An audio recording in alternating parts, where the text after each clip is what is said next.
이재명을 위한, 이재명의 당으로 만들면 친문도 날려야 되는 겁니다. 다 날리는 겁니다.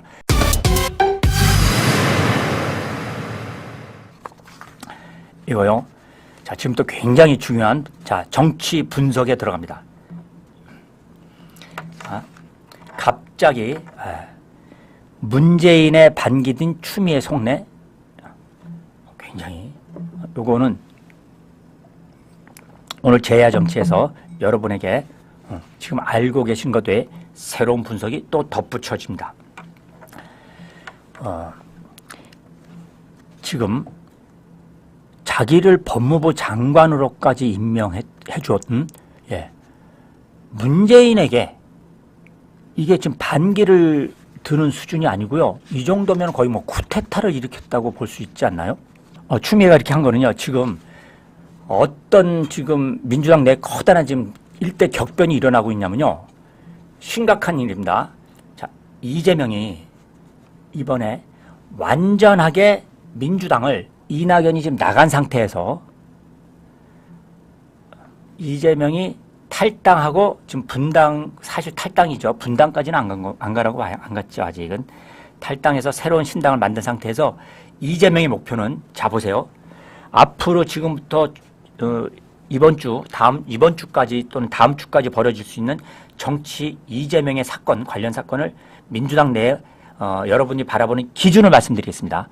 왜냐하면 선거법, 그러니까 선거제, 병립형이냐 연동형이냐, 거기서 준연동형이냐 권역별 비례대표는 막 복잡하잖아요. 이 가운데 여러분이 보실 딱 기준 하나, 그거를 제시해 줄 테니까 그걸 놓고서 딱 보시면 됩니다. 이제 민주당은요, 진짜 뭐 개딸이 있는 민주당이 아니에요. 진짜 이재명은 이재명의 민주당으로 완전히 탈바꿈시키려는 작업을 착착착 진행하고 있습니다. 기존에는 보세요. 나름대로 문재인하고 타협하고, 왜냐하면 노무현 때부터 있었고 김대중 때부터 왔던 민주당이잖아요. 그러니까 이재명의 당으로 만들 수가 없는 겁니다. 뿌리가 DJ 때부터, 그 옛날부터 있었으니까 불가능해요. 이재명의 당은. 그런데 이제 22대 총선은 진짜 이재명을 위한 이재명의 당으로 완전히 만들겠다는 딱 일단 기준이 있는 겁니다. 그래서 벌어지는 사건들이요, 이현주가 등장하고, 그죠? 추미애가 날뛰는 겁니다. 무슨 얘기? 그러면 지금 임종석 또는 지금 임종석만 있는 게 아니에요. 임종석은 뭐 대표적이고 또 비서실장 노영민 있죠. 임종석, 노영민, 뭐 그자들만 있는 것도 아닙니다. 또 지금 나오고 싶은 친문 세력들의 공천을 지금 시청하고 있는데 이제 쉽지 않습니다. 공천받기. 이재명을 위한, 이재명의 당으로 만들면 친문도 날려야 되는 겁니다. 다 날리는 겁니다. 다만 이재명으로 완전히 전향한 자들을 빼놓고는 지금까지의 민주당은 두 축으로 내부 갈등이 있었습니다. 하나는 친문 세력, 그 다음에 이재명 세력. 이때 성격은 어떤 차이가 있냐면, 친문 세력은요, 정통 주사파, 또 주사파가 아닌 사람들도 있습니다. 어쨌든 주사파가 아니라도 정통 운동권, 이들은 평생 80년대부터 우리 민주당뿐만 아니라 정의당, 뭐 진보당 등등등, 무슨 녹색당, 민노총, 전교조, 이런 참여연대, 시민단체죠. 이런 모두를 합치는 범민주연합. 남한사회에 이 좌파들이 전체적으로 똘똘 뭉치는 당이 있고 시민단체가 있고 뭐가 있죠? 이 모두를 다 합치는 범민주연합으로 한국 사회를 유사사회주의로 바꿔나가자 하는 게 바로 이 정통 좌파 세력들의 기본 노선이고 목표입니다. 그런데 이재명은 달라요.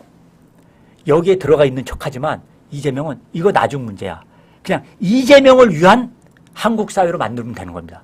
그런데 지금 본인의 사법 리스크가 있으니까 이제 그거를 사수하기 위한 것으로 만드는 거죠. 범민주연합 별로 이재명에게는 중요하지 않습니다. 범민주연합 만들었다가 임종석 이번 총선에서 당선돼서 국회 들어가죠. 이재명 뒤통수 날릴 겁니다. 임종석. 노영민 비서실장 만약에 이번에 충청도에서 당선되죠? 이재명 날릴 겁니다. 친문 세력은 이재명 날리는 거로 총선에 국회에 진출하는 즉시 이재명을 칠 겁니다. 그러니까 자, 범민주연합 정통 좌파대 여기에 임종석이고 뭐고 뭐 문재인이 다 들어가 있는 겁니다. 노무현 때부터. 또 하나 이재명을 위한 좌파는 좌파대 이재명을 위한 이재명의 당 이거는 범민주연합을 거부하는 겁니다. 이거 거부. 그럼 뭐냐? 그냥 좌파 이재명 둘이 싸우고 있는 겁니다. 이게 지금 민주당에서 거대하게 부딪히고 있는 지금 한쪽에 거대한 지금 이 파도 두 파도가 지금 부딪히고 있는 겁니다. 그런데 여기에 갑자기 두 개의 전선이 부딪혔는데 여기에 무슨 갑자기 짬뽕 전선이 들고 드러나는 게 범민주연합이냐 이재명의 단일 연합이냐 연합이 아니죠. 그러니까 이재명의 단일 전선이냐 범민주연합 전선이냐 이건데 여기에 추미애가 등장하는 겁니다.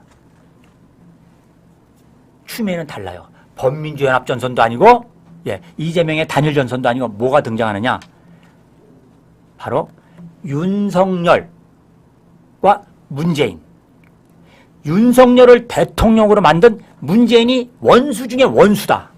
모든 이 사안의 첫 번째 원인이라는 거예요. 어디서부터 출발하느냐 추미애는 이 전선이 아니라 이건 생각 없습니다. 이 추미애는 뭐냐면 바로 문재인이 정권을 잡아서 적폐청산을 해야 되는데 그 적폐청산 최고고 잘했다. 그런데 거기다 갑자기 윤석열 중앙지검장에다가 한동훈 차장에다가 얘네들한테 힘을 실어주는 바람에 적폐가 처리가 안 됐고 적폐청산 안 됐고 결국은 윤석열 정권 탄생까지 왔으니까 문재인과 문재인 세력들을 처단해야 된다는 게 바로 요거는 추미애 생각인 거죠. 그러니까 여기에 짬뽕 전선이 새롭게 들어온 겁니다. 다시 말하면 분노하고 저주를 퍼붓는 저주 전선이 새롭게 등장한 겁니다. 이게 바로 추미애가 문재인에 대해서 저격하고 쿠데타를 일으키고 책임론을 꺼내드는 겁니다. 그러니까 여기에는 연합전선이냐 이재명 단일전선이냐가 아니라 추미애 전선이 새롭게 들어온 거고 이거를 이재명이 문재인의 연합전선들 좌파 연합전선을 치기 위해서 추미애를 딱 띄워가지고 치는 겁니다. 그래야만이 효과적이니까.